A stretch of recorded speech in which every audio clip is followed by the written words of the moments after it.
તો બનાસકાંઠાના અમીરગઢમાં ધોધમાર વરસાદ ખાબક્યો। રોડ રસ્તાઓ પર નદીઓ વહેતી હોય તેવા દ્રશ્યો જોવા મળ્યા। ઇકબાલગઢ નાળિયાબાસમાં વરસાદી પાણી ભરાઈ ગયા। ઘરમાં પાણી ફરી વળતા ઘરવખરીને નુકસાન થયું છે। તો આ દ્રશ્યો બનાસકાંઠાના જોઈ રહ્યા છો। અમીરગઢમાં ધોધમાર વરસાદ બાદ અનેક વિસ્તાર જળમગ્ન થઈ ગયા છે।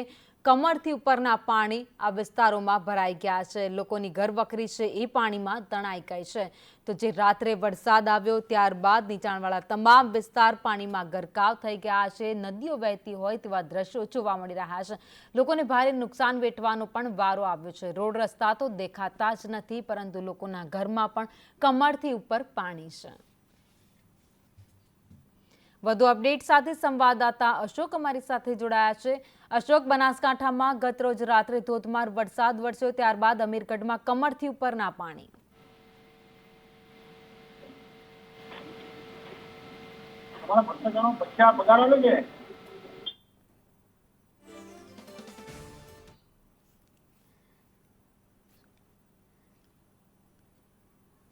તો સંવાદદાતા અશોક અમારી સાથે જોડાઈ ગયા છે। અશોક, બનાસકાંઠામાં ગતરોજ રાત્રે ધોધમાર વરસાદ વરસ્યો। અમીરગઢમાં ભારે વરસાદને કારણે પાણી ભરાઈ ગયા। લોકોની ઘરવખરી પણ પાણીમાં તણાઈ છે।